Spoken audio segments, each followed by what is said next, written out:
Hello.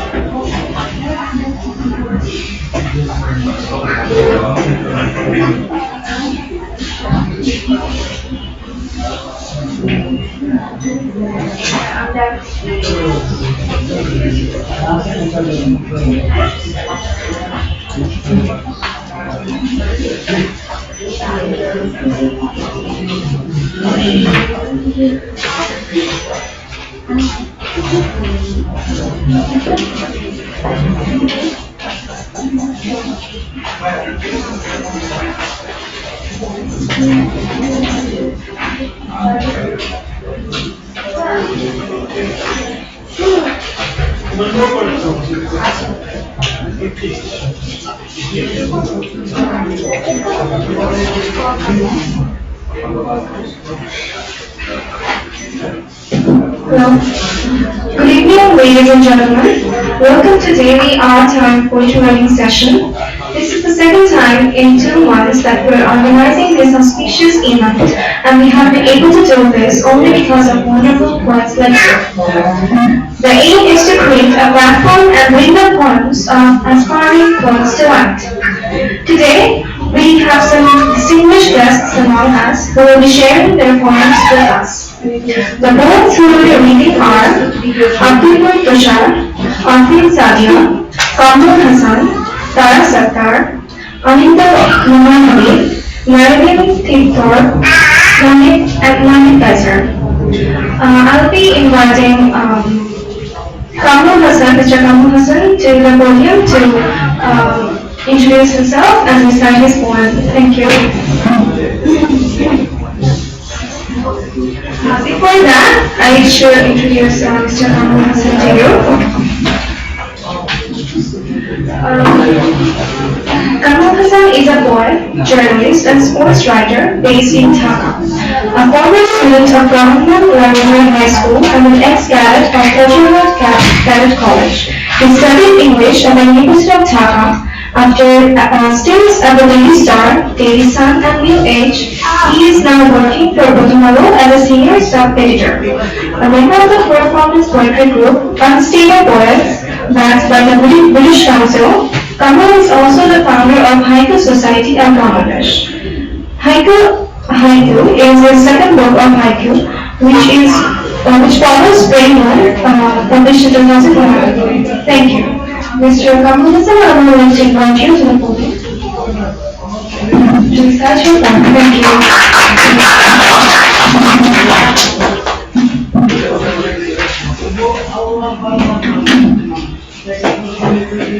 Hello everyone.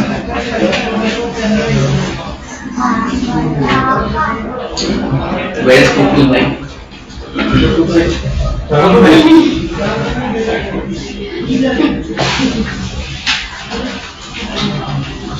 I was not expecting to be called as first. Okay, so how much time do I get?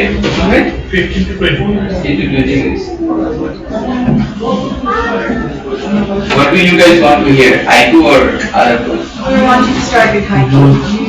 Yeah, since your book got published by EMARAT.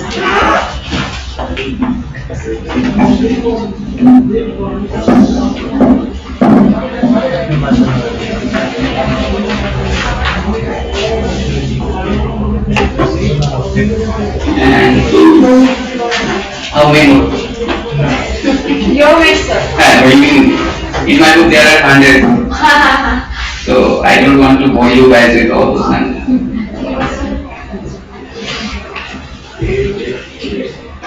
Do you have any more questions before I start? As Abdul was saying that it's better to have a discussion before or after we recite the poem. We can start with a little bit about haiku. Why are you interested in that? A little bit about haiku, please. Why it is distinguished? As we all know, haiku is a 3-line poem and it was made popular by the Japanese. However, all over the world, it's being practiced much more than the Japanese at this moment.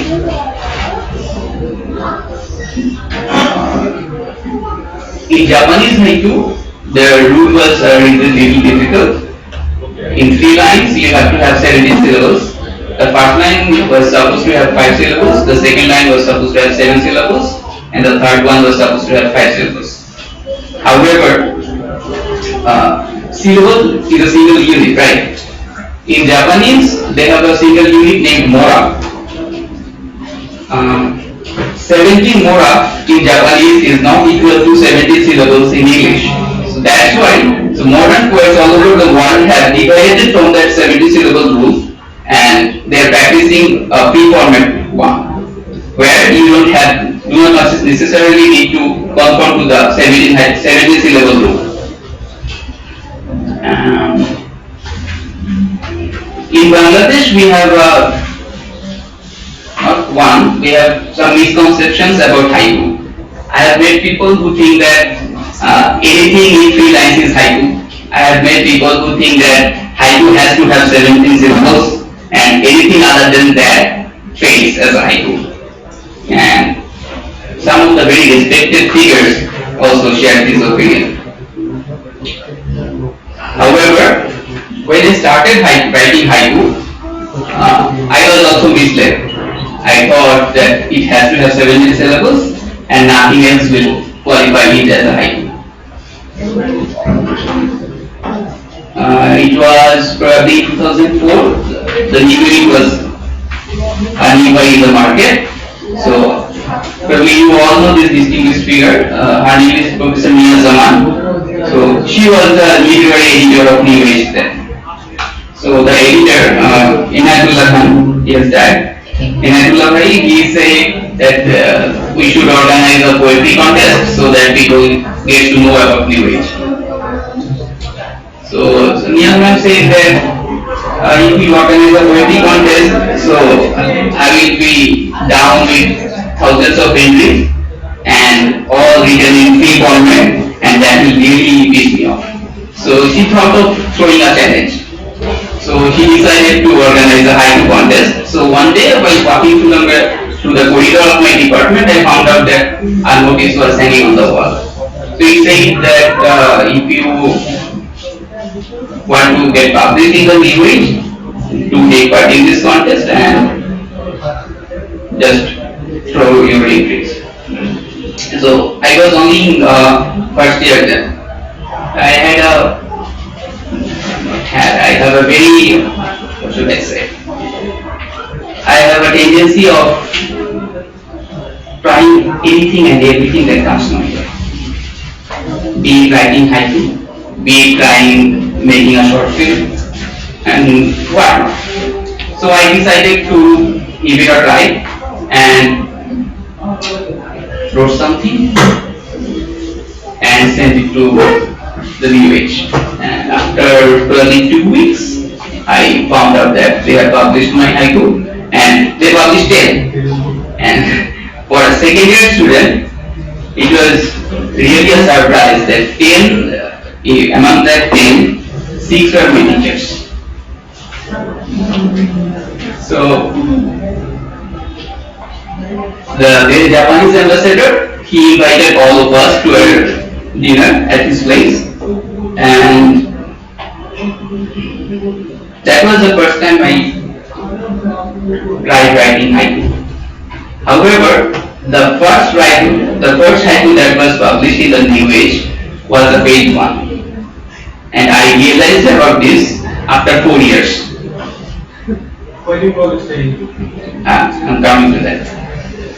So after getting published in the New Age, my next target was to see if I can get published in haiku journals, international haiku journals. So I was always searching on Google where I can send my haiku. And I also got in touch with different haiku groups, and there is one haiku group in India, Indian Haiku Society, excuse me. So when I got in touch with them and shared my haiku, I realized that all these years what I have written is simply trash. They do not qualify as haiku. Anything and everything cannot be said a haiku. It may have 575 syllables, it may have 3 lines, but if you cannot portray an image, it will not qualify as a haiku. For an example, the first one which was published in New Age, it went something like that. First Falgun, first line, first Falgun, boy in yellow, girl in yellow, sorry, boy in yellow, sorry, girl in yellow, made boy in white, they laughed and lived on. It had 17 syllables, 575, and I thought it was a great one. So after a while, after 4 years, there are 4 years. So someone from the Indian Haiku Society said that it has gone to trash. I said, why? Said, you see, in a haiku, you need to catch a moment. You can't tell a story. They laughed and lived on. What is this? You need to say 50% and leave the 50% to the reader. They will interpret it, they will interpret it their way. Then I said, okay. And then another very elderly Japanese haiku writer, usually haiku poets are called haiku. So he edited this and this way. First Falgun,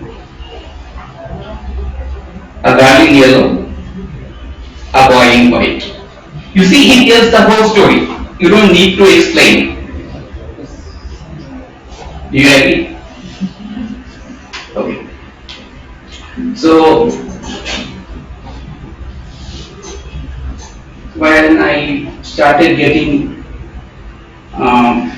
published in Asahi Shimbun and Mainichi Daily News, they are two of the most respected newspapers in Japan. And getting haiku published in Asahi Shimbun and Mainichi Daily News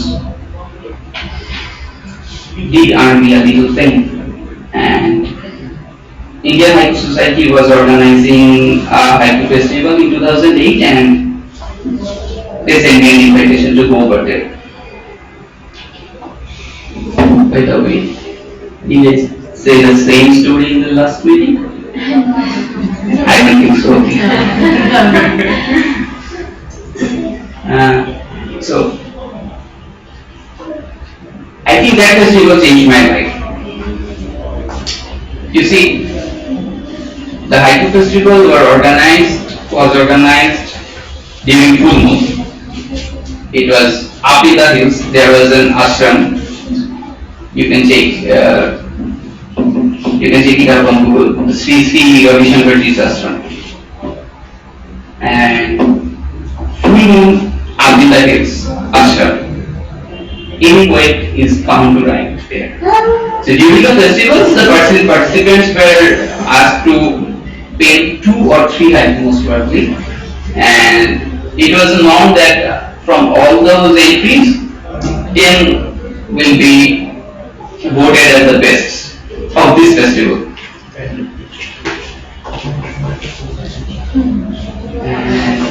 So I paint 3 as per the rule, and one of them was voted among the best 10. And that is the moment I realized that probably I can do something with haiku. So back home, I met Professor Kasafa. He is a very good, I can use this word, very good. And I have very good relations with him, and I think him as my idol. And I am fortunate enough to be in his good books.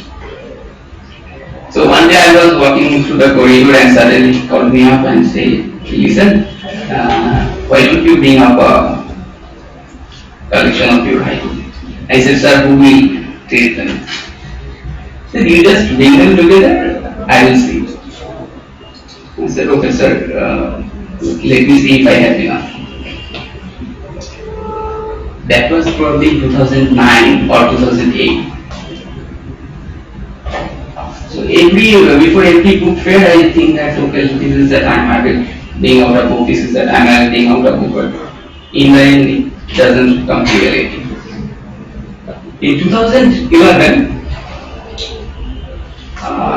in the middle of 2010, someone said, okay, one of my elder brother said, okay, this book fair, you will have your book published and I will publish it myself. That was in the middle of 2010. In December, he incurred a loss of around Taka 65 lakhs, and my dream was almost shattered because I can't go to him and say that, hi, you are supposed to publish my book. But I somehow got determined that time. I was very adamant that by hook or by crook I will publish it, this book fair, because every book fair when I can publish a book, I feel empty. I go to the book fair, I buy books, but there is some emptiness that keeps haunting me. So I took some loans from people. Oh, before I go to that, so my idea was to introduce something that Bangladesh has never seen. So the book is not with me, unfortunately. So I decided to have a book of haiku that will have an artwork on every single page. I think at least 2 or 3 among the people here have seen that book, right? So I approached one of my senior friends who was studying fine arts at Dhaka University then, and she instantly agreed to the proposal. Then, in January of 2011, I took some loans from my close ones and published the book. I could have gone to some publishers, but I hated going to them and requesting them over again and again. So, in February 2011, Spring Moon was published. It was a different experience, and it was also a costly experience because the design was different, the papers was different. Back in 2011, it cost me Taka 60,000. I don't know how I managed the figure. However, after 5 years, I can say that was an investment. I probably invested Taka 60,000, but I have got a return of at least 10 times more. Not in terms of money, but in terms of things that cannot be bought. Okay. So that's how it all began. Any more questions? Now haiku time. Okay. What do you think? The last movement, during the last meeting, I read each haiku once, but I think that was a very bad idea. I think I should read each haiku at least twice. Do you agree? Yes. Because by the time I finish reading it, people don't get the whole meaning. So this year I published my second book of haiku. It has exactly 100 haiku. In Japanese, 100 means hayaku, so my book is named Hayaku Haiku. And you can also say hiyaku, depends on people. And so should I read the new ones or the old ones as well? Even Both. Okay.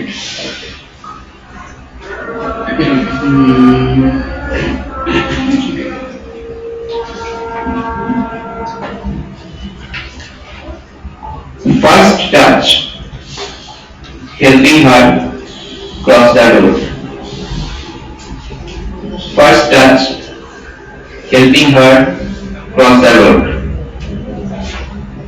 কার মনে পড়ছে? এখন অনেক শিকার নাও করতে পারে, but ফেসবুকে I usually get messages that okay brother, how do you get perfect about my life. Love letter. Her poor grammar looks cute. Okay, I think I don't need to say that again.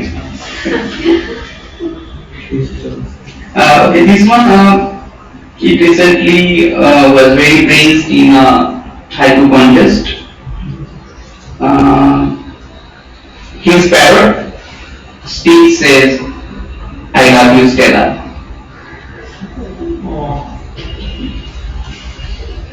Okay, the next one, I'm sure everyone has been through this. At least I personally did. Guests leave, fight for leftover cookies begin.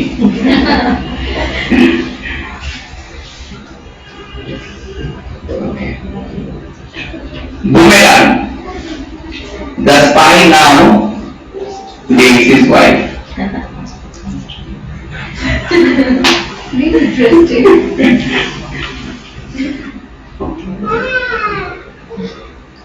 Probably he also liked it as well. She's adding music to your background. Okay, this is a kind of romantic one. Bridal night, she pleads him to switch off the light.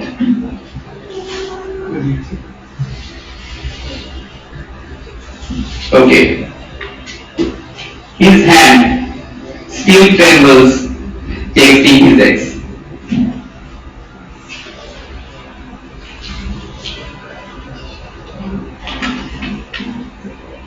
Okay, this one was published in Mainichi Daily News, and this is one of my personal favorites. Winter morning, a slice of the sun on my blanket. Winter morning, a slice of the sun on my blanket. And the following one was Spain during that hiking festival in Bangalore back in 2008, and this is also one of my personal favorites. Her lipstick on the lady's cheek, half moon. And this is the one that was voted among the top 10 in that festival. I am pretty sure at least half of the audience had already listened to this or already had read this. Spring moon, the sole weakness of the stolen kiss. Spring moon, the sole weakness of the stolen kiss. Are you guys getting more?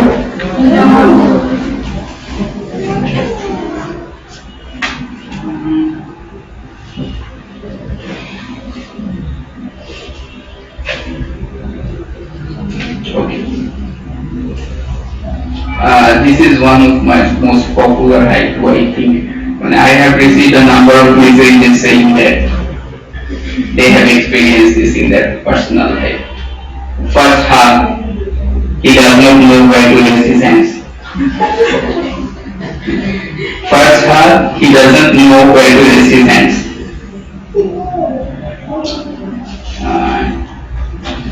This one was penned just before this book was sent to press. In fact, it was penned while I was sitting in the press because I needed to make it 100 and I was falling short by 2. Okay, I'm a very fanatic person about football. So, it deals with football.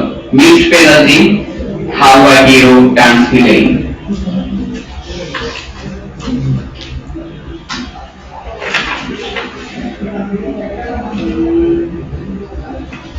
This haiku,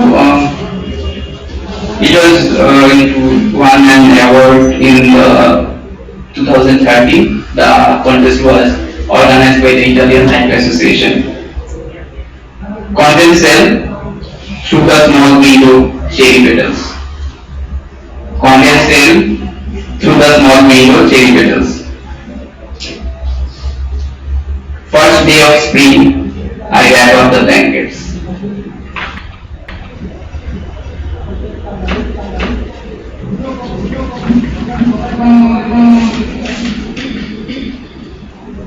Okay, another one, big one.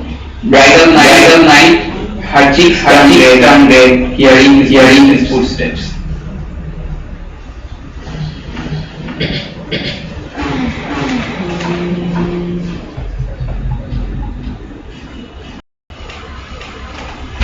Okay, this one won an award in haiku contest organized by medical Croatia. They organized this because of Croatian Association. That institute, they usually do research on the constitution. So he was blood transfusion for blood bank. He is a Muslim.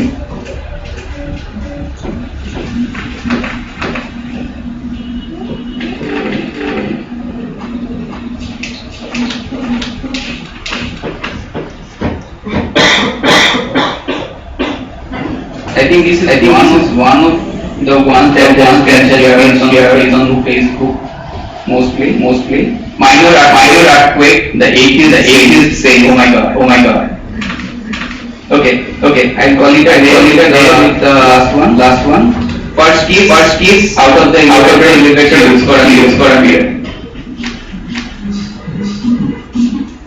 No right.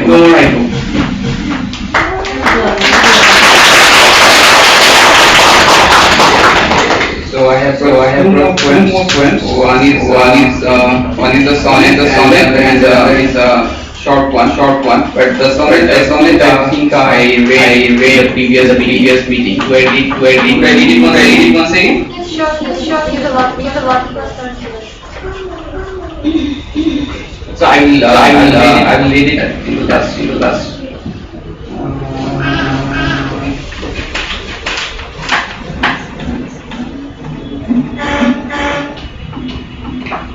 I have a question for you guys. Why do you think most of the people try writing poems?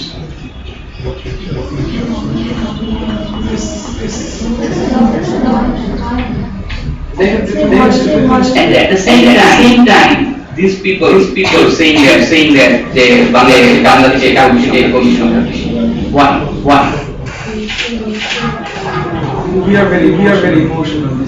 No, you see, even the president wants to be a poet. Okay. This poem is in the details of published in journal Shuri. I do not find when others do it. I do find a paper regarding deep fear. When they say this, I can stand it. When poets so damn honestly. Be poets yourself. Don't you know how much it takes to write it as a man? Then what's wrong? If there are more poets than scrolls in Dhaka, in Kolkata, in London, in New York, or in Paris, or in any damn place on this earth. Deep inside all the poets are not humans, and something little as trash. May very well be among the favorite lines to write on the first page of a book that he wants to present to his beloved.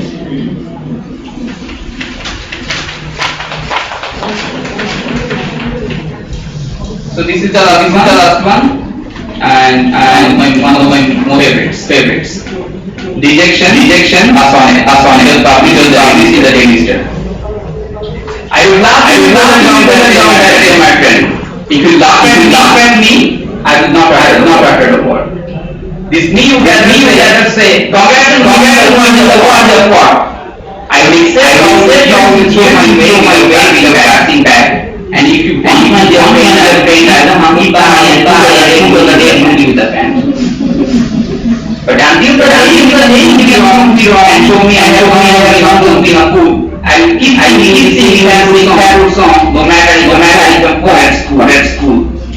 Yours is your for an honest man. Fly away, my friend, as soon as you can. Thank you.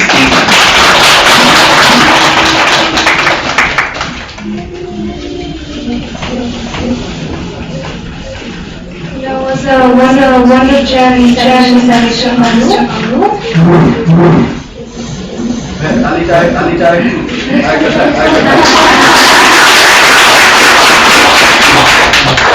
Now I would like to introduce Nahid Kaisar. Nahid Kaisar completed English from Quamrul Hassan. She's an assistant professor at Adress. She has published 6 research articles and has conferences in international conferences. She visited and attended different workshops. Ms. Nahid, she has lectured the national storytelling competition that was in 2015. Her first book on poetry is the Ability of Polish. Is the first poetry. Now I would like to invite Ms. Nahid to say a few words about. Don't worry. Thank you.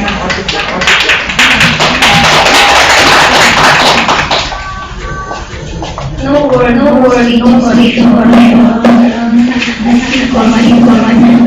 Thank you.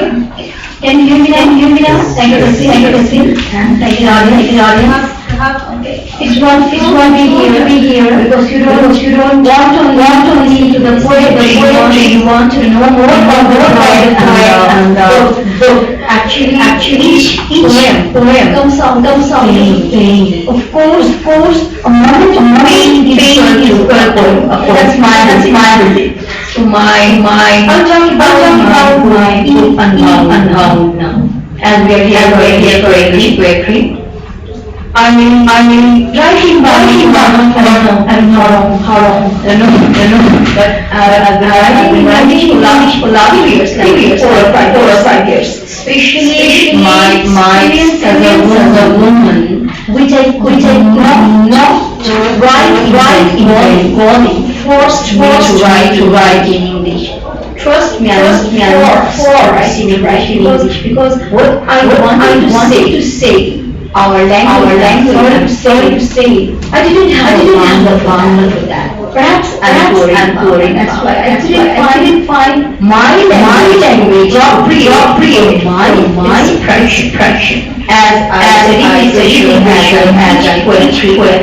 Perhaps that gave me some courage to write something about spirits in English. And this is very which you call English,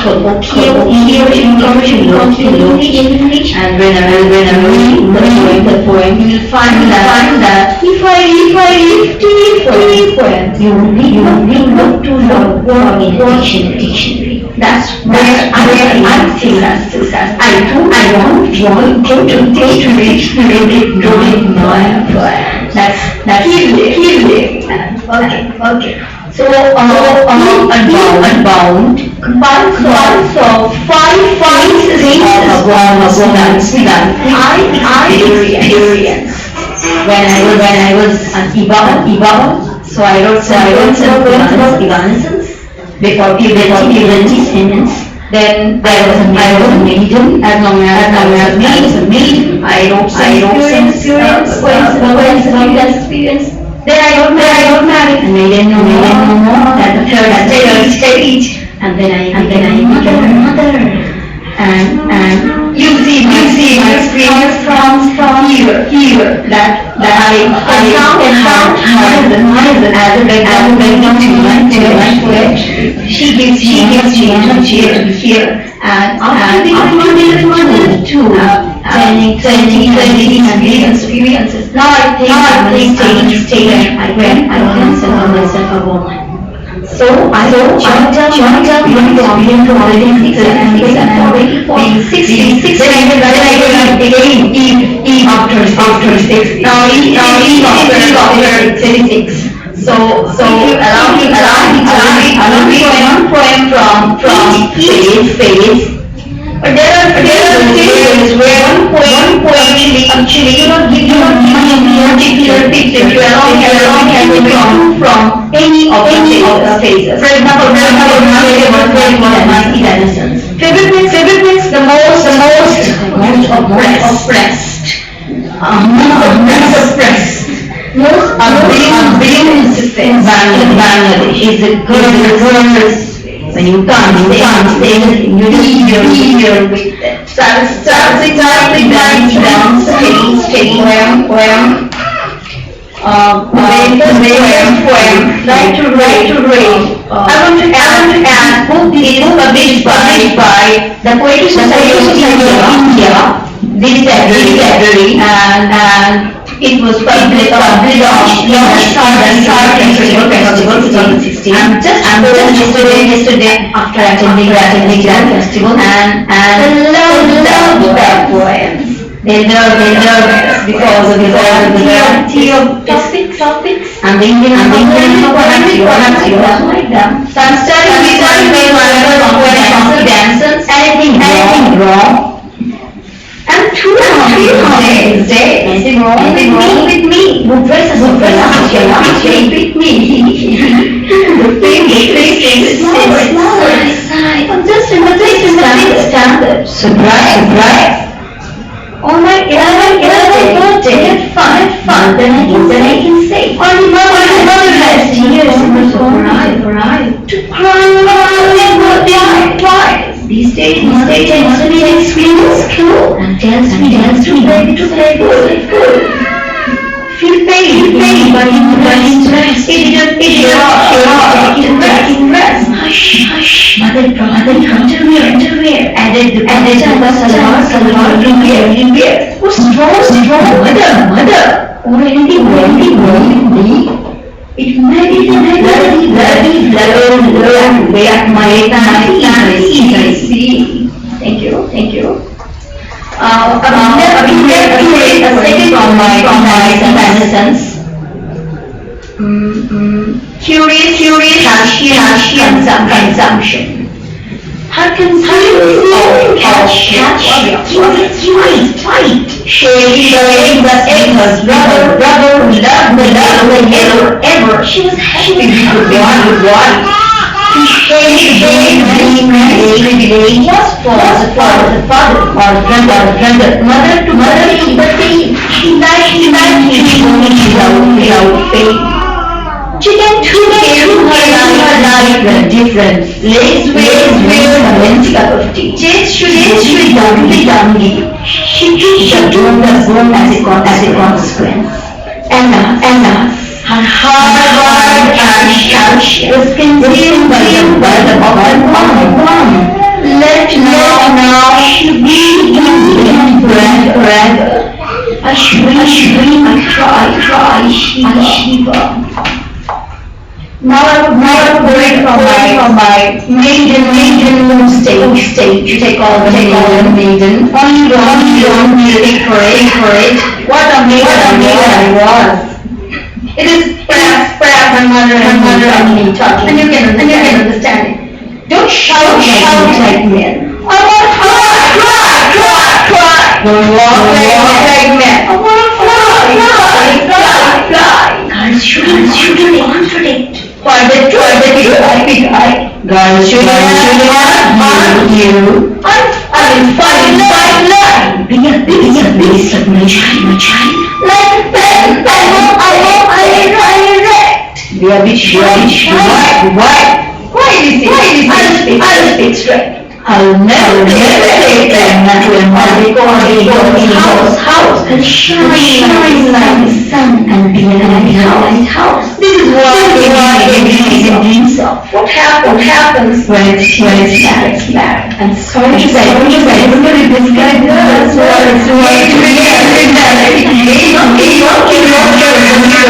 to be that short. Okay, my first poem from the Maiden Noor. And now only one. It is enough. Kabul. Cool down for the day. Is it a happy moment? Display. Girls take her of the room to prepare her room. Smear her cloudy hair, army oil. She's given me very quiet. Somebody is her dark skin lighter. She's chatting all so that they will be awesome. Naughty girl, her clean. She must virgin. Married remember. She must cover with weight to avoid misery of the evil. Speed, waiting her doom. What is that noise? It's the groom. The flowers are in her time, full of tears. In the night,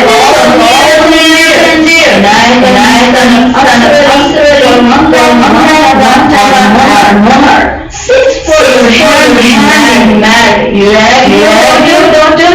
Her heart aches in to leave word of home. Oh heaven, the water. She closed her eyes shutter, holding her hand, feeling like woman. She said, Thank you.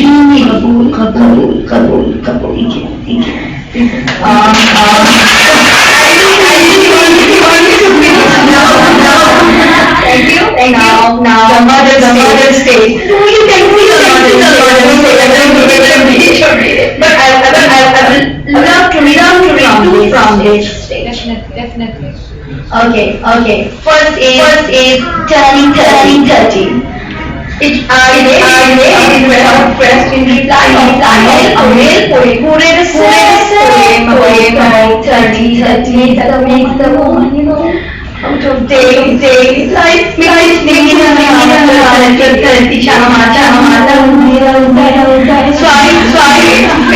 praise. And I don't myself, but I say that I would like to give back to him. Then I read his poem and earn award from the wind. I don't know. Turning 30 has made me naughty. Dirty remained a bit more fatty. Being a mother like 2 makes one haughty. Notice the student one haughty. Easy going as usual. I dress no more casual. Money, fruits, blessing, strange hair fall. Takes me these days to pawn shopping mall. I look for Keshkala, the costliest bra. Dark circle concealer, etc. Feeding has made the kids the healthiest, leaving me insomniac with sagging breast. Stretch marks are ready from the vertigo days. Taught me the naughty, haughty 30s ways. A walking shadow. It's my real life experience of everything. The world day leads to a weary evening when cricket keeps singing, cars keep going. To home, home sweet home. Does it mean cookies or coffee with foam? The day is fatigue finds its way on a heavy lead, letting her forget the keys, the spelling of Euclid. Watching cartoon with the kids is a ritual. Playing hide and seek, reading to wait are usual. Thinking of pain makes her yawn. Half conscious, she slips into the nightgown. The reflection in the mirror is sarcastic. Dark circles around her eyes once exotic. There will be time want to go to bed when the school bags and office preparations are made. By the time she reached bed, Day was drunk, man by workload, heavy as a trunk. Ah, bed, the holy shrine. What's that noise? Is it his snoring? Oh, no other choice. Life is but a walking shadow, a hollow fight. Limitation of good morning and good night. Thank you, and a poem from one or two from the woman stage. I one will do from this stage, the grey woman. This is in fact the last of this stage, the woman stage. Then I have other poems. The grey woman. Ah, colors, how you have been defining my hours. The moment I was born with a triangle between my thighs, I was colored pink in a game. Soon I was shrouded red with amazement and dread. I kept on growing with purple with two ripening apples. Warming blood red on my big day party to signify untouched hymen's purity. When my man left, my colors turned light, as the widow should always be in white. The day of Noor had its heat, allowing me to sleep on my bed sheet. Sometimes ash seems to be fine. Among so many colors, which one was mine? Now, as I have grey hair, my colors have left me forever. Men on street hardly notice me. Feel great being beauty's free. You know, one thing very true. My heart is as great as you. Thank you. Okay. Am I allowed one or two words? Am I or not? Yes, sure. Yes, sure. I don't know you, please. No, sure. Sure? Okay. Very quickly. Okay. A small one. Okay, that's what I read in the start as my first poem, and the theme was border. Though it was not written for that, it was written at all. It was suitable. It's called border. No matter what you wear, dhoti or lungi, or you look dark, brown or creamy, the sun shines equally for all. All have equal sharing in the rainfall. Our moonlight gives all the same pleasure. So why to map? Why to measure? We suffer the same from draft and flood, and share the same color of blood. Flat or sharp, however the nose feels the same for a rose. Tall or short, black or white, for honor and mother we all fight. There is no map but in mind. Serve humanity, God will be kind. Stop mutual motives for mere borders. Love, mercy, humility are the divine orders. Don't let the world turn into a city of the day. Let's wipe the borders growing our head.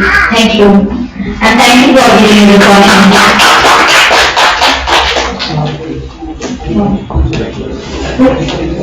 And also thank you for all the supports. Thank you, Ms. Khan. There are some really amazing words from Eve and Mount. Moving on, I would like to talk about Afrin Sadia now, our next poet.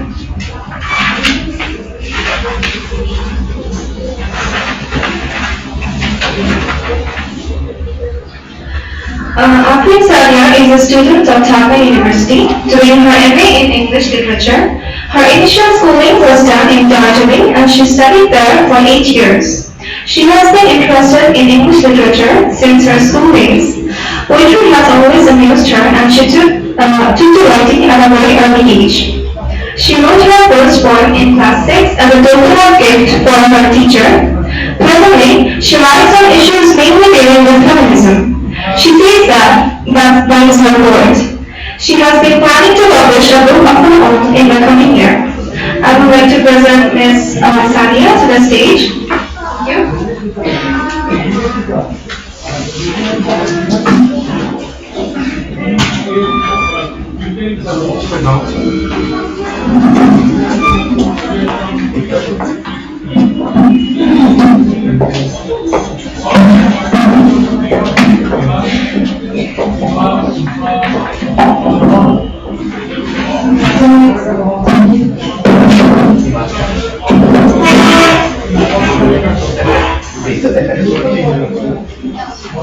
Thank you. Assalamualaikum. Good evening. Everything is actually said about me, so I don't have anything more to say. I have to move publish so that I can show around. So yeah, it's my this poem. This I wrote is called "Because My Vagina Spoke," and I don't know why. This is my most criticized and most appreciated poem at the same time. So here it goes. Because my vagina spoke. It was one nuptial night, and I sensed a mixture of feelings, excited with an essence of fright. As I sat on the decorated bed, my heart pounded across my chest, and I waited for my man to come and hold my hand, to look into my eyes and exchange words of vows so nice. And of course, I waited for him to touch me, to kiss me, to undress me. Yes, I wanted to test the pleasure of that mysterious, unknown happiness. There comes my man. I beamed in red when I heard his footsteps closing to my neck. He came. Yes, he came, but didn't say a word. Locked the door, threw my bridal stone, held my chin up and said, "Get ready, I need a fuck." I was paralyzed. I didn't know what he meant. My heart sank. He took me by his hand, threw my ornaments and tore off my garments. No, he didn't look into my eyes. No, we didn't exchange words of love so nice. No, he didn't touch me, kiss me, or make love to me. He only placed his fleshy, hard mandibles between my legs and fucked me. He fucked me hard. My delicate heart broke and fresh blood gushed.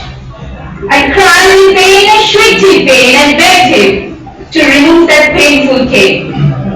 And suddenly, he stopped, put a halt to this pushing, pounding, came to his knees, dug his eyes, head and hand into my painful hole, digging, searching, touching, digging, searching, touching. "Virgin! Virgin! Virgin!" he shouted and sighed and smiled. And again said, "Virgin! Virgin! Virgin! My dearest, you proved your plea. You are my virgin queen." He looked at his bloodstained hand, waved in the air, and kissed the blood of my purity. His blood-red lips smiled, echoing his eternal victory. Yes, it was then when he hugged me, kissed me, and looked into my eyes, and threw some words of vows so nice. And yes, this time he didn't fuck me, rather he made love to me. But my heart didn't respond, neither did my body. I couldn't bear that love which needed a proof of my purity, my physical purity, my ethical purity, the so-called chastity. Purity, I sighed. How can a layer of skin call my purity thick or thin? How can the gushing blood prove my chastity, my purity blood? I ask myself, how then do I prove my pure heart? How then do I prove my chaste soul? Shall I break my repeat and break my hollow? Shall I tear up the flesh and let my husband flow and then shall I? Today, my husband loves me a lot, calls me innocent loving names. Pure petals, he sings joyfully. And I laugh in my mind scornfully. And he looks into my eyes lovingly. I show a big finger to his hypocrisy. He makes love to me every day. But I don't make love. I only get fucked.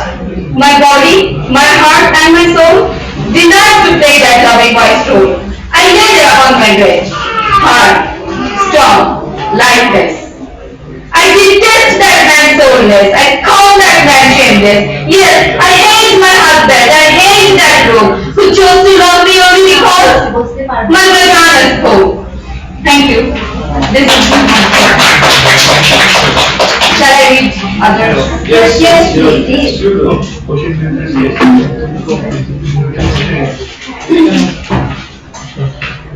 This is called, I'm sorry because the poems are very lengthy. I don't know if I'm boring you guys. This is called, you know how teen girls are? Distracted, disgusted, disrupted. My wall is a big man and I can tear up that wall elsewhere. I can hate you like you can't even bear. I can curse you and abuse you and crazy, right? Don't heed my words. Don't give a damn. Because I am that distracted, disgusted, disrupted, terrible teenage gal. Taller, stronger, sharper. Bullshit. I don't do wonder. My nails grow faster than my hair. Or my breasts are thick, quicker than my butt. Lovely cheeks, flashy eyes, and a cute teenage figure is rude and tormented like a bloody perfect stranger. My world of great expectation is learning the new language of protection. Dresses beyond the knee and a scarf around the neck would make me look lovely, Mama pampered and said. The first flow of blood, and I was left horrified. Check and recheck my neighbor and my heart, and realized the dark blood flowed from the dark unknown geography of mine. Scared and afraid, I held my ailing stomach. Noses, I felt when Mama explained the entire physics of this female physical pain. My wardrobe drawers became a box of tests, full of sanitary napkins and branded hair removal creams. The other day in my maths class, I went straight to the blackboard to solve my favorite sum of algebra. Hadn't even reached the half of the sum when I heard whispers and became loud. Whispers at first, giggles followed them, and someone laughed at my face and said, "What is that red dirt in your white school skirt?" That night, I cried and hated myself for being a girl, and not any random fellow. I hardly knew I had stained my nightie, my bedsheet, and the cover of my comfy side pillow. Painful physical phase, but the emotions are in a more complex place. Love that guy? Yeah. But that other senior guy has a cute smile now. All is this team journey, I tell. I show love, I show respect, I get the title of the wannabe sect. I remain quiet, far from love and care. People call me arrogant queen, has nothing to share. Tagore said it right. Teen boys are no less than street dogs. But he didn't explain the reason why teen girls, attitudely rich, are often termed as a slutty bitch. Attraction towards the opposite sex should be shed with protection. Cause at this stage, male attraction leads to nothing but seduction. Mama's eyes warn me and warn me. Protection, protection, protection. Protection against seduction. Protection from molestation. And yes, I again learned a teen protection dialect when my home tutor tried to peep through my v-neck dress. Or my maternal uncle pressed my breast in the name of settling my pendant and settling my dress.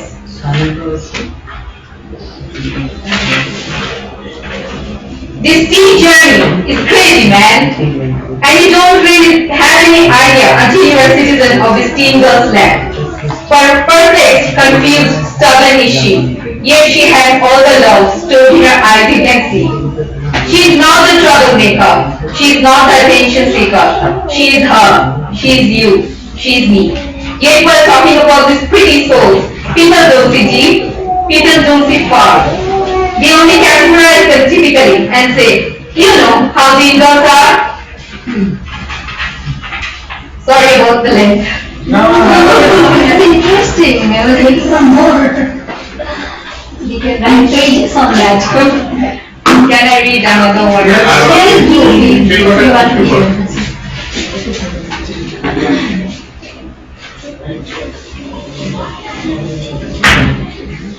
This is my very recent poem, and actually it's a sequel poem. I haven't completed. This is the first phase, and a little different from my topic. It's called The Migrant Wife. The subtitle is Love Happened, War Happened. Dear, I have been hanging on the grey silk fan of a bedroom since the last 2 hours. It's 2 in the morning and everybody is asleep. And I have been enjoying my just obtained sound sleep, hanging here, suspended with my vermilion red wedding dupatta, around my neck, along my throat, fastened enough to let me choke, tightened enough to grasp my breath, snatch my heart rate, and declare me dead. Dear, I am dead, and the door is not opened yet. I'm here, hanging, sniffing dust, smelling lizards, and reminiscing about us, about you, me, our unborn child, and our insane identity. Ours was the marriage first, and love happened later. And the first time I laughed in front of you was when you urged, will you play Open Bioscope with me? Later that night, our room echoed with the sounds of childish giggle and our childhood song. Open the bioscope, 9, 10, telescope, Churitana, Bibiana, Shahid, Khana. I was young and perhaps too naive to understand what people call love and romance. But with wonder, I realized I felt the happiest when you laughed the loudest. Your monster-like ha ha ha created jingles in my heart. Of the sap chat sound you made while eating rice and swallowing towel made me go pink and red, and my eyes shone like a glittering pearl.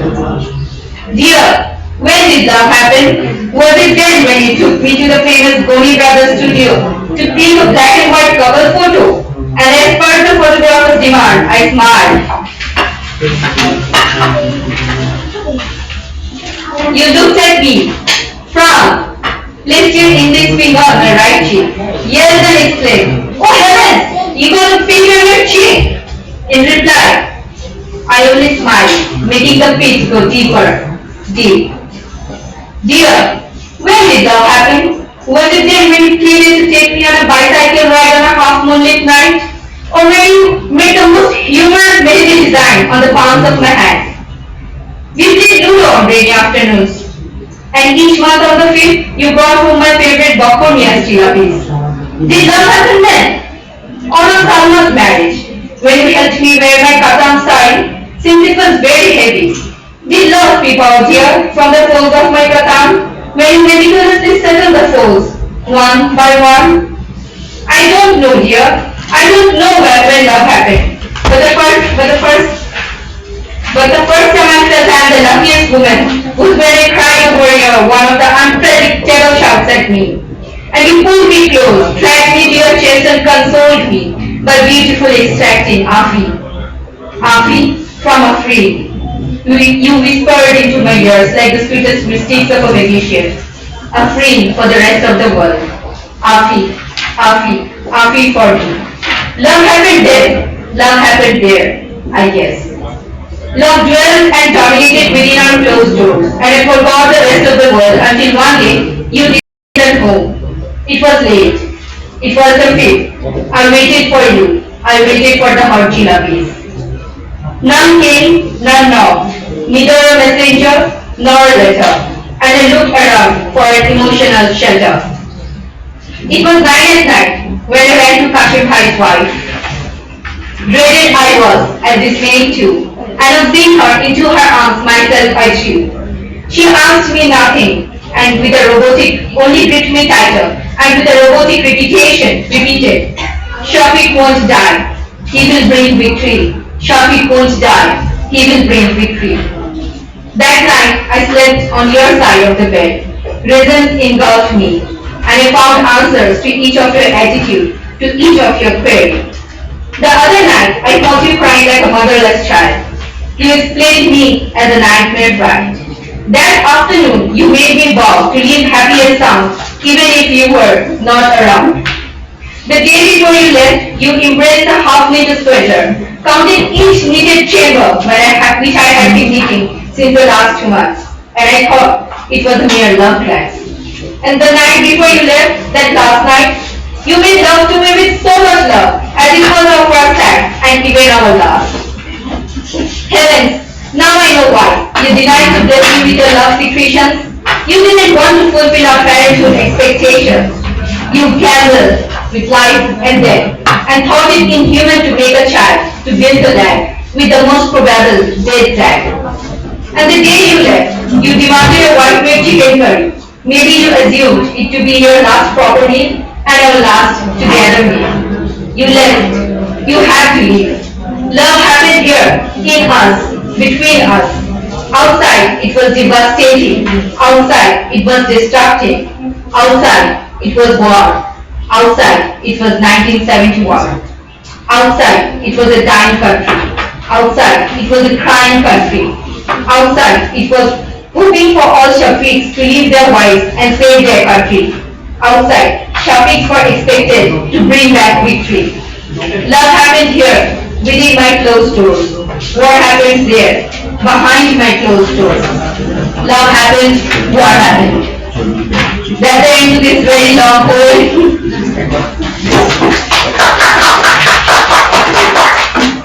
I get to read another.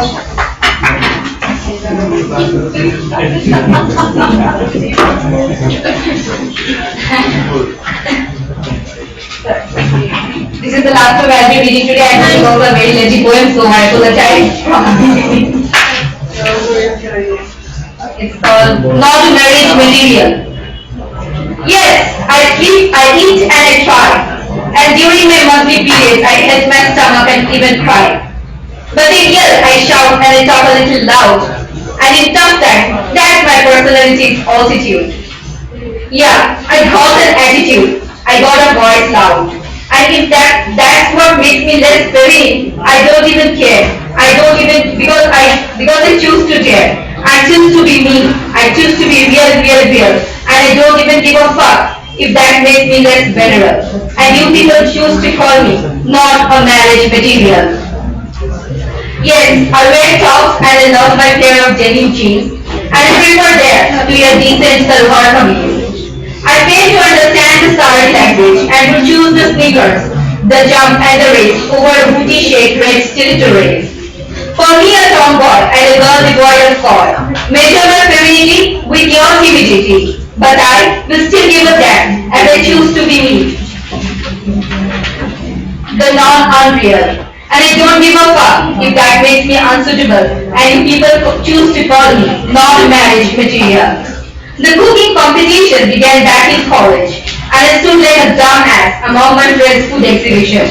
March, bhat, mangshu, measure the game of candles. Puddings, pastries and pastas only increase their wifi level. As they tapped each other's bag, declared and self-declared to be the perfect marriage material, they pointed at me and tagged me as not a marriage material. And as they taught me the Ghar Shamshar mantra, I remained awestruck and learned a cracking fact that the way to a man's heart is through his damn stomach. Disappointed as hell, I declared, but I write poetry. They laughed at my face and said, then cook a dish of palatable poetry and fill your husband's empty belly. And as I grew up to be a woman, I was made to believe completely that cooking for your husband was more noble and legendary than creating words and making poetry. Alas, this time, my very own soul mocked at me for real and like the rest of the world tagged me as not a marriage material. However, once Mom made me meet a decent boy from a very decent family, and as we talked and smiled and talked and sipped a hot cup of coffee, he asked me, "Lady love, will you give up your career for me?" And as I gave him the mid-finger salute and used my tongue like a boy, he frowned at me and said, "You are one hell of a filthy girl. Who on earth would marry this unsuitable, unmarriageable marriage material?" Yes, I don't believe in the stereotypes. I don't believe in your boundaries and limits. The perfect marriage gets cracked or the girls can't go abroad before marriage trash is completely ridiculous. It's totally radical. And if you believe girls shouldn't drink and smoke, I disagree and say, health warning, humans shouldn't drink and smoke. If women want lungs, you got them too. Preserve it just as you believe a girl should do. And since I don't accept your definition of femininity, you're free to ring a bell and call me not a marriage material. So all you judgmental people keep judging me, but I'm not gonna change for a marriage story. I believe I shall find my man and my love story, and he shall not judge my love with a piece of garbage pastry. And even if the want of my love or my dauntless personality fails to find my gentleman, my man of quality, I shall not change myself for a world so judgmental, for a world so unreal. Rather, I would happily choose to be not a marriage material. Thank you. Thank you for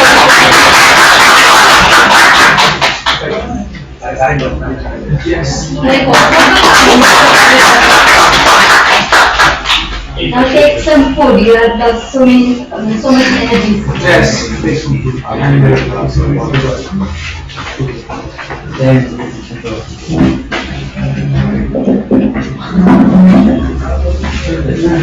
Those were very, very lovely words from Samira. Moving on, I would like to talk about Miss Meredith Victor. She is a student in the final year at Eastern University and a recent member of our team here at the Daily Art. I would like to invite Ms. Meredith to the podium to talk to us about her works. Thank you.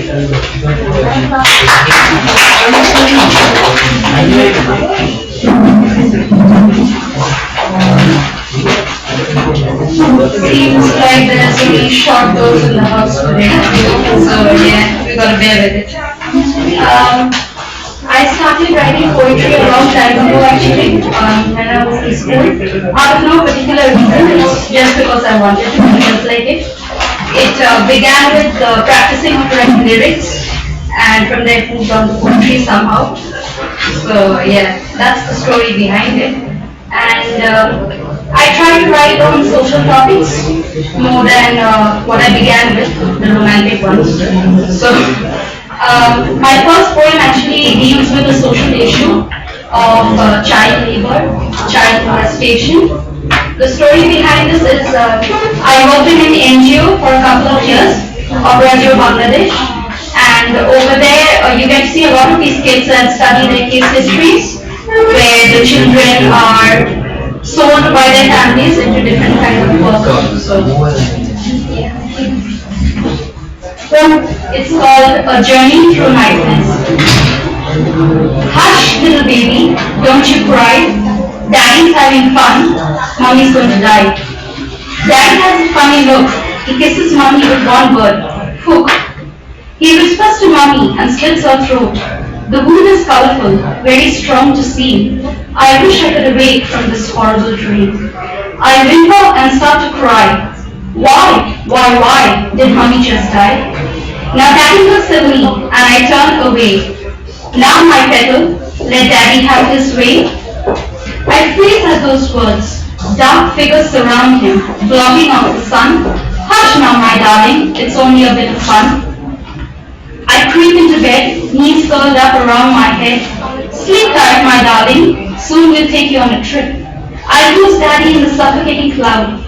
The people around me are painted funny, bright and gaudy flowers of sin. Someone grabs me from behind. I scream, yell, repressions from long ago. He stands in a corner, under the light, unhearing, as I'm dragged off into the night. I gouge the walls with indelible ink, ate and running frozen, stuck in space.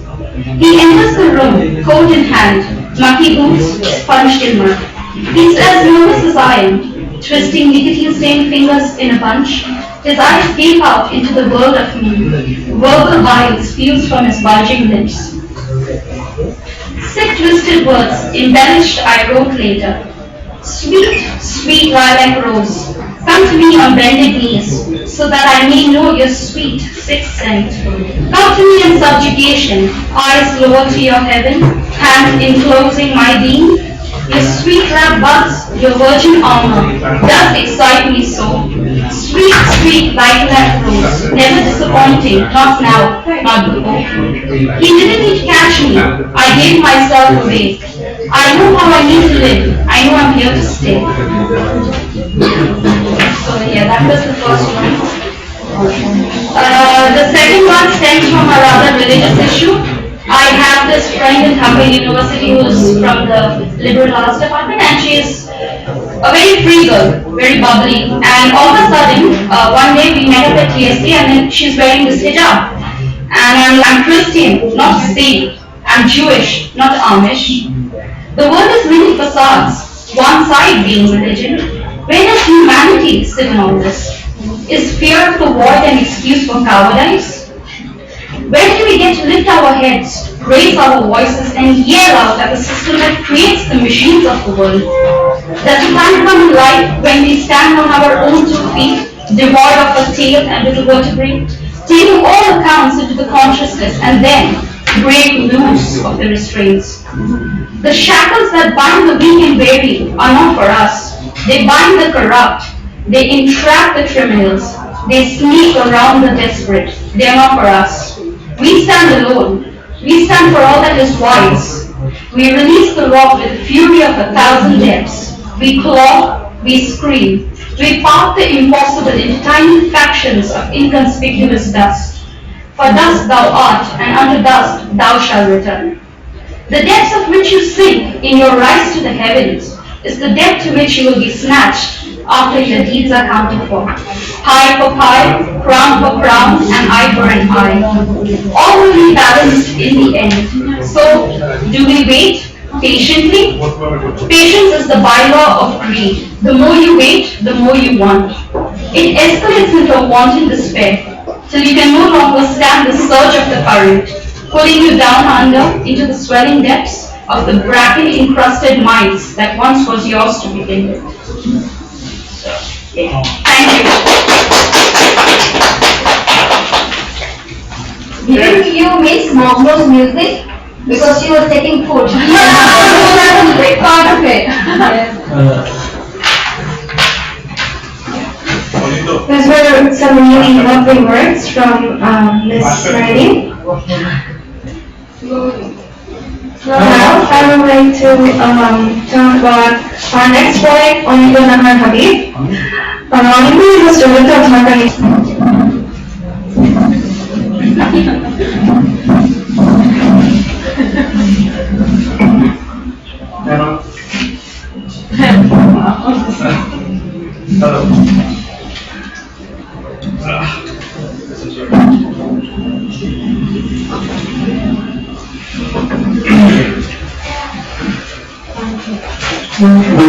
Hello everyone. Hi. Hi. I am Honorable Namira Habib. I do also write, but the thing is, I don't know what I write. It doesn't have. I don't want to solve anything. Maybe I do. I have my own so many problems, but I don't think any of these will solve any social issues or anything. It's so very personal and see. Hello. Hey, hello. So these are kind of personal, and I like to play with words and what do you call those? On a genuine Haque, who will writing, I would like to write something, so that's what I do. And I have chosen a few. I have chosen a lot. I don't know this, but on Abdul Haque. Alright, so I'm gonna just pick one randomly. Alright. And be done with this. This is so very fun. Alright. You know we want more, right? I don't do this. When I write, I use so much imagery and stuff. Yeah, we're like, we want to know what kind of. Let us understand ourselves. Yeah, I want to say something. Think about it. You will take all the magic from the reading. Okay, thank you very much. It's not the magic. I loved it. Yeah, I'm not gonna read that. Okay, here we go. A lot of people.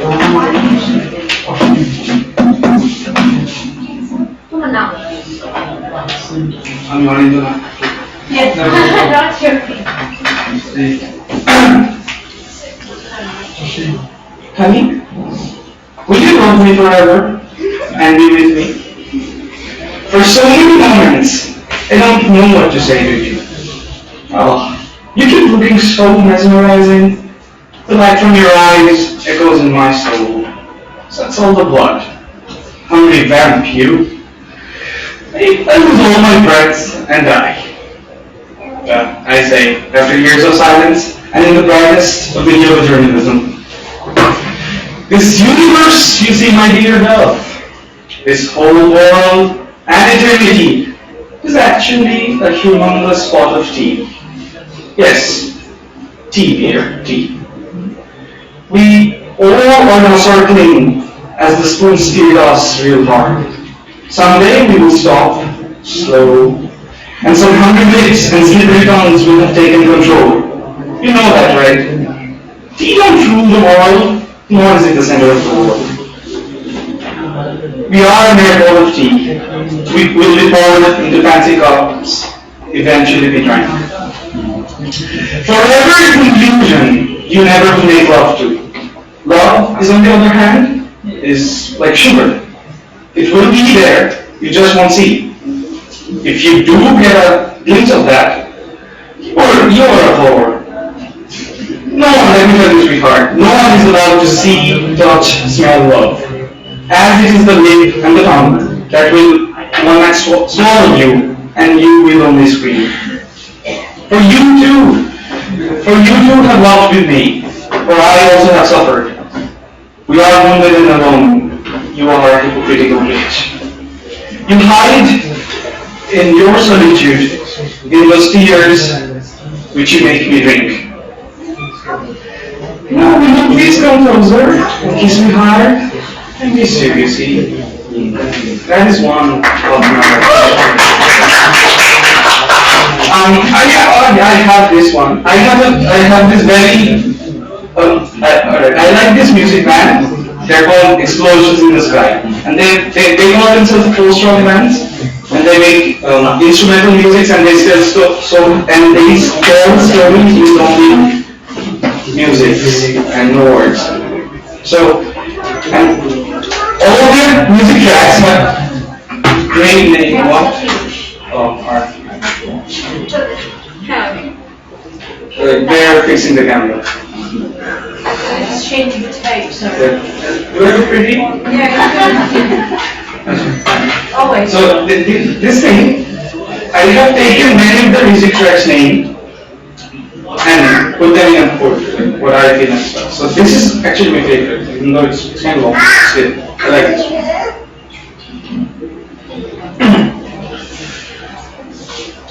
I will now dive into the silence you left, the blue golden memories, soaked in rain and your hand in mine. I never actually kissed you. We dreamt and dreamt.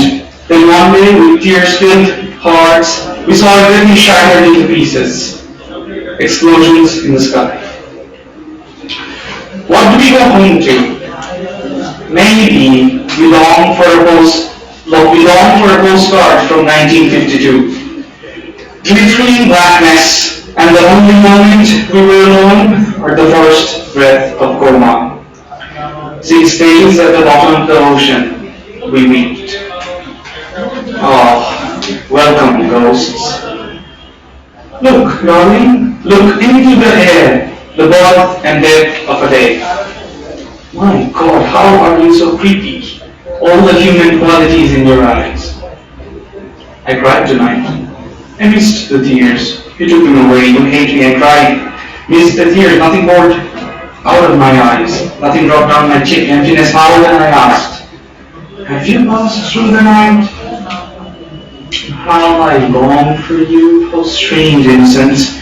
Only they told the clouds millions of months ago, never, never, never give up. But the moon is down. An old peasant like me can stare into the darkness and whisper, so long, lonesome. Maybe tonight I'll go to the streets, walk, and when it's too dark, nothing is true anymore, I will knock on the door and ask, hello, is this your home? You were asleep or crying your heart out. You won't hear me, but when waking up, you will smell my sorrow. You will know I was here. Will you be able to hold yourself back anymore then? Will you hate me still?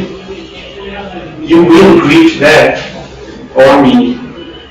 As you are the emptiness keeping me alive, you shall whisper into me, holding my hands in the rain. I hate your laugh, flamingo. Have you passed through the night? That's the end of it. Where's Papa But he told me I have to read 5 of this. Why did you? We'll tell him you already at 3. Just read another. That's 4. Oh, I didn't hear it. You are very well. Okay, so I'm gonna do a short one. Alright, so this is one.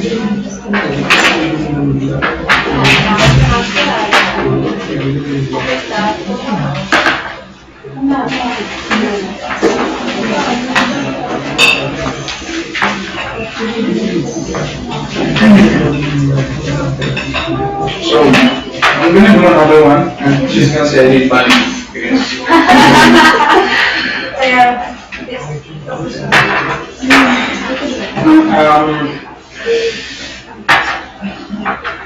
None of my poems have any names. I don't like to name them. I have a feeling that it boxes up the whole thing. When I name something, I'm sorry. like that, you only know Susan when she calls Susan. You don't know anything else. So that's why I named it. Yes, Susan. So yeah, background music. Okay, I'm gonna do another one. But sometimes I give them numbers. I don't give them numbers. I give them like this. Like these have paras, and this is called 2. And in some weird, and I have other weird words where I have named them so many jibber jabbers. 2, 3, 4, like that and that. I don't have that, but still. The first one is 2, then 1, then 4, then 3. Or I don't mourn that I have kept aside. In our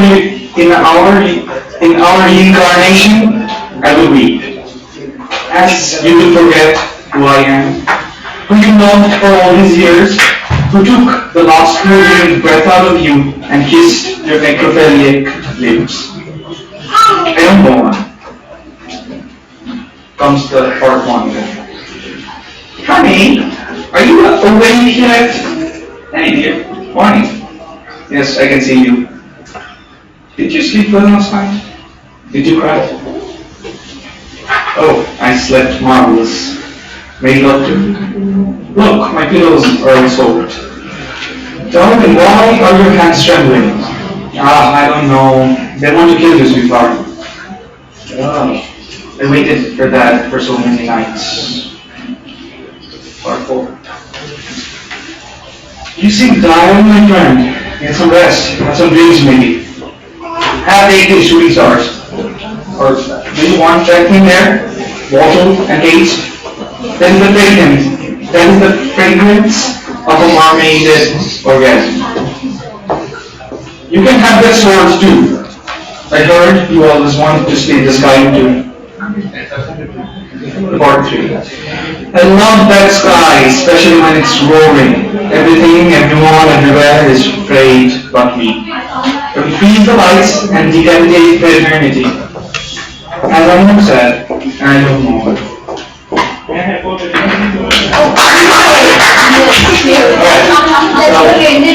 think I did Making more. Yes, exactly. We want more. So that's why we didn't clap. Okay, but I am done actually. This one ends here.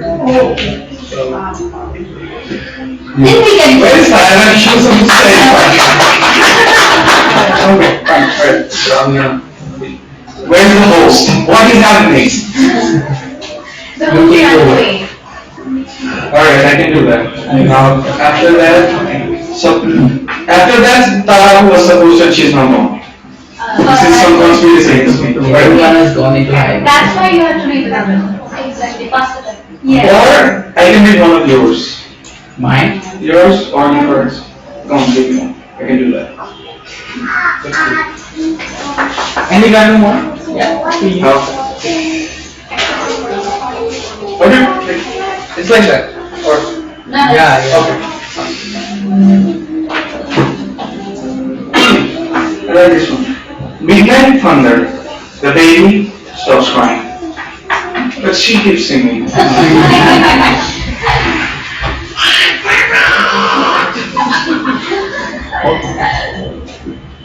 Summer classroom, no electricity. A student steps up. Yeah, that's what I'm talking about. Rainy Sunday, he plays. Is she really? Blue moon in the bed, she can't say no. Hey, Satya.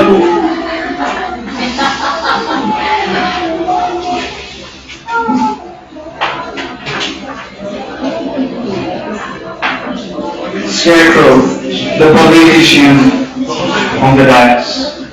And I'm here. Hello. Hello.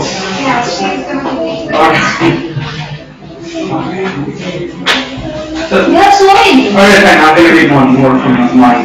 Sure. Alright. Johnny Bond.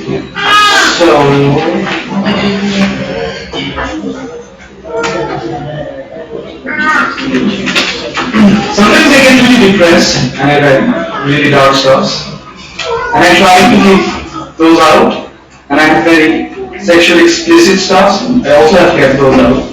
There are so many kids here. You explain too much. What I'm saying is, this one is kind of dark, but I love it. So please don't hate me. Yeah. Thank you so much. Alright, yeah. Entropy increases. Everyone, then everyone, then everything dies. I don't wonder anymore why your heart is scattered into the stars. Your breaths lie. Eyes shed tears that are sweet now.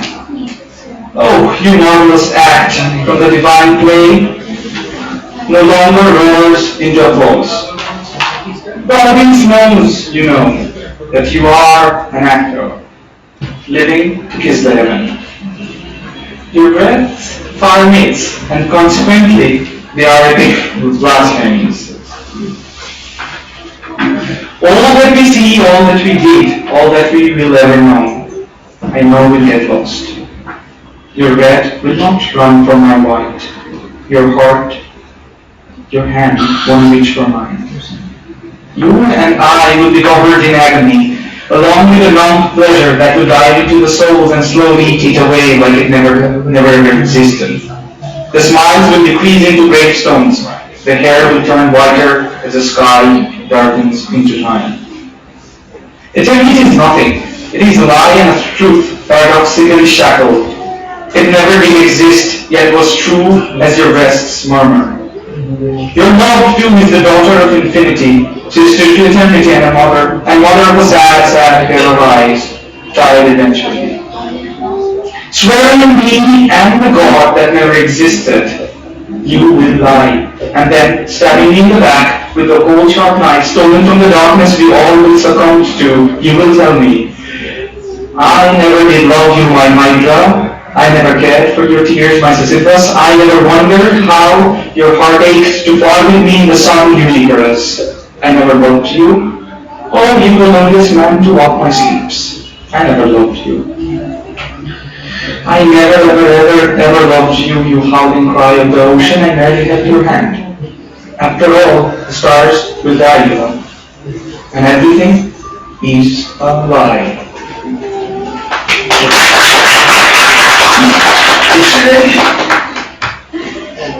We are now waiting for another marvelous poem to come up to the stage. And yes, I can hear the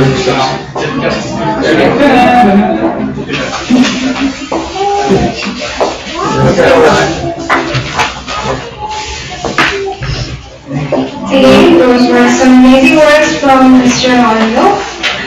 Now I would like to invite Ms. Samira Sadeque to the stage. She is a journalist and poet. She addresses herself as an unpublished poet and someday wants to publish her own poetry book.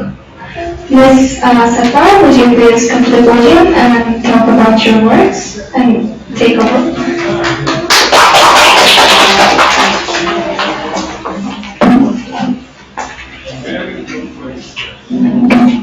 Thank you, Rashid.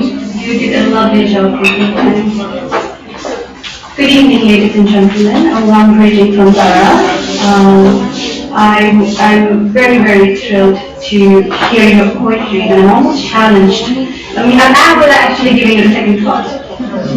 On the YouTube.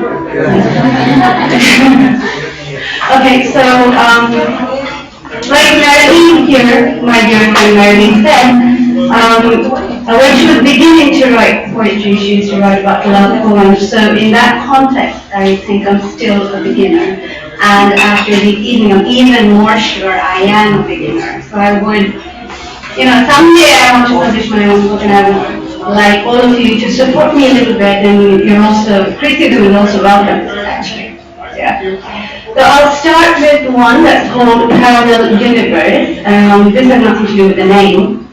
I once, from the office, I went to a tour to Billet with my beloved colleagues, and when we were coming back, I saw a little girl in the village on the side of the highway, and she looked exactly like I used to when I was a child. So that reminded me of my childhood, of how I used to look and how different we actually are. Living in the same universe. Parallel universe. I was on my way back home when I saw that little girl who looked like me when I was a kid.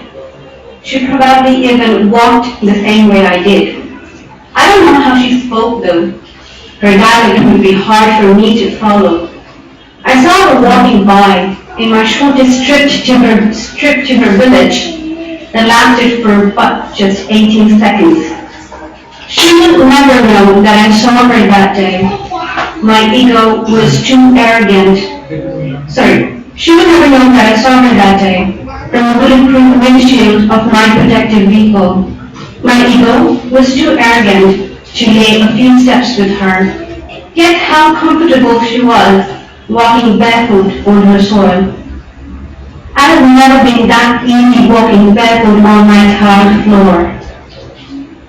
That little girl will never know that she was watched that day. She will never read the note written on her. She will never know me, just like I will never know her. But we will continue to live and strive in what we call the parallel universe. Thank you. That was my first. The second one is about knowing defeat. I would accept defeat if there was no victory. I would acknowledge failure if I had never witnessed success. I would follow you if I didn't know how to lead. But what do I do now when I've seen, heard, and felt all that wasn't supposed to be? Don't you remember I had a normal life? Don't you recall the mornings I used to wake up to? Doesn't your mind evoke the playground where our children used to play? Do you not bear in your mind the moments I used to spend with my mother? I know you recognize it all. You summon the memories of the aged, of the infants, the dying, of the youths. The youth you send away every day to wipe out the innocence, to seize lives. They are so incapable of giving back, all in the name of defense. Defense, protection, guard, security, all turned into an incessant war. For what? To conquer? Who? What is left? Now. My life has been converted into a repulsion. The mornings are clouded with explosions. The playground is filled with caterpillars and my mother is still waiting for me to come back home, to lay down on her lap, to close my eyes and respire for a while before the youth blows apart. This was based on the war in Syria. Thank you.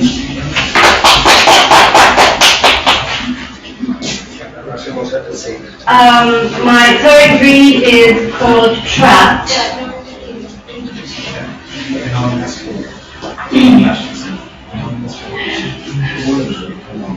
Okay, Trapped. The room still smells of the perfume file that you broke. The stench of cigarettes still haunts the blanket. As I sit in one corner of the four walls, they remind me of you. I want to escape, but I'm a masochist. You're like a hangover that keeps me running back to the bar, where you drink and I dance. I confront your indecent eyes, indulged in booze, as you watch me move and my exposed skin. You are my phenomenon, my exotic mission, my passion. Passion was only a word. Now it's the body, living and breathing in my veins. Thank you.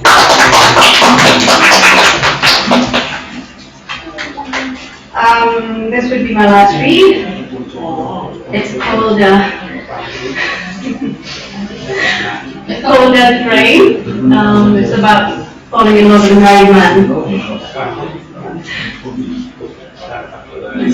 So does it ever rain in desert? I don't know. Till I met you. I'll just start again. So does it ever rain in desert? I didn't know. Till I met you. Now it rains every night. You brought into my life a mix of passion and love. I call it devotion. Others call it lust. But that wasn't the story. That still isn't. My fairy tale wasn't that of magic, but of untold tales. Remember the night we met? You knocked me on social media. Private display of affection, I call it, in a public media. But again, that wasn't the story. You have a daughter, that is part of the story. Your wife is also alive, is a part of the story. Your taken already is a part of the story. Yes, you were taken. Even before we could meet and fall in love, you were taken. Even before I could get enchanted in your charms, you were taken. But that didn't scare me. I went ahead, fell in love. In devotion, I seeked you. I wasn't scared. I'm still in love with you. You are too. Say you explained how we should have met a decade ago, and how you are a father of a 4-year-old. And I realized your wife is your best friend, and I am your love. I see no reasons to be worlds apart. So I wrote my story about you in little prose and poetry and kept it locked away in a fireproof box that would only be open at my death. Unlike Marilyn Monroe, falling in love with the forbidden, getting killed in the interest of silence, leaving behind the admirers who might have let me shine like a star, but I chose to shine as your star. But that doesn't seem to bother us, for we both are on cloud 9. We kill and retrieve our breaths together. We are numb. I burn your skin, you soothe mine. I'm your sunshine, you're my desert rain.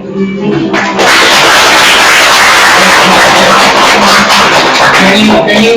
Can you read out the last 2 lines again, please? I don't want to. Oh, yes. Last 2 lines. Okay, that's my landed one. Okay, I'll just read the whole stanza. But that doesn't seem to bother us, for we both are on cloud nine. We kill and retrieve our breath together. We fear none. I burn your skin, you soothe mine. I am your sunshine, you are my desert rain. Ladies and gentlemen, before we close the show, I would like all of you, I would thank all of you to come today again and make our evening a successful one. And I would really love to see you all come, so we can keep doing this again and again. Meanwhile, should I introduce? Yes. I would like to introduce my father, Mr. Muhammad Ali Sattar. He is also a media person and a poet, and that I inherited. Mr. Muhammad Ali Sattar. Thank you. It's quite a feeling to get introduced by a prophet. By this time you must know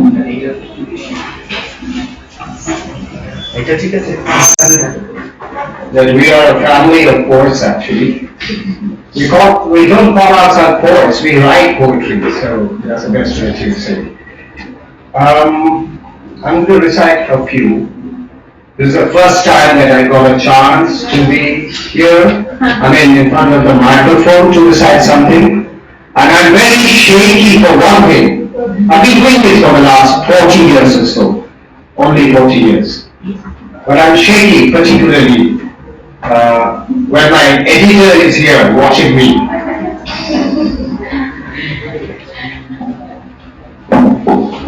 Alright, so these are few lines from, I don't know, these are by anonymous quotes, because I didn't have mine ready. I'm sorry about that. Next time I'll try to bring in my write-ups. So these are lines from anonymous quotes or romantic and love poems, which is my favorite. I'm a romantic person.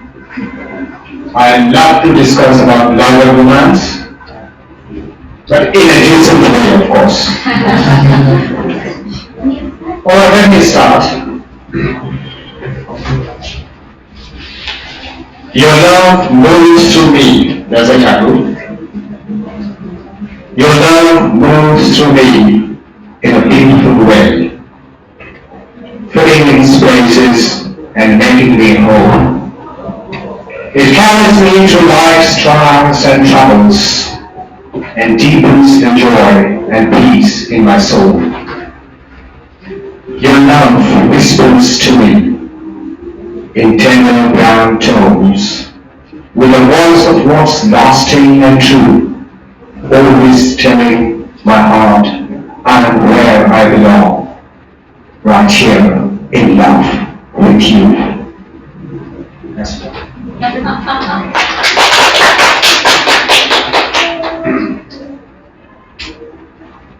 I wonder if you know how much you mean to me. I wonder if it shows how wonderful I think you are, or how many times a day I think of you and look forward to holding you close. I wonder if you can read my mind, or see into my heart, and know just how happy I am to be sharing this life with you. Sometimes I don't know how to let you know, and it keeps me from telling you as often as I should, because you are the one I want to live with and dream with and laugh with every day for the rest of my life, and I just wondered if you knew. The last one.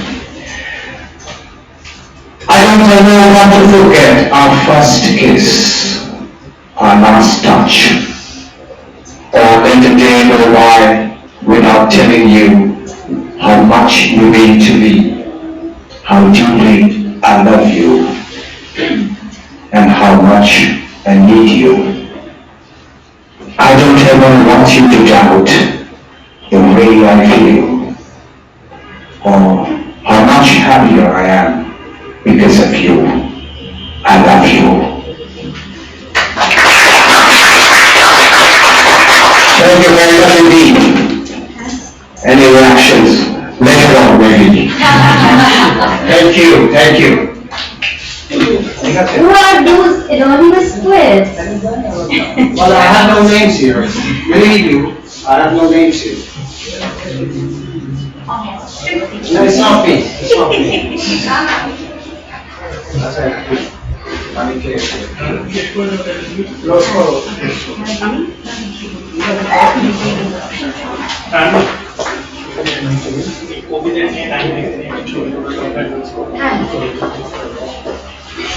Thank you everyone for your lovely time and your lovely, for sharing your lovely poem. And like I said, we will be looking forward to more of such beautiful events in the future. You have amazing, you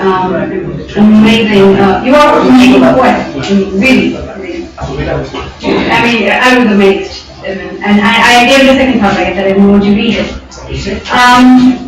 On that note, we will be closing our evening, and I would like all of you, I would request all of you to actually stay back for a little while longer so that we can do some photo sessions of our own. So I want to get pictures together and with the editor. Our editor is here, and we will be taking pictures with him. Thank you everyone.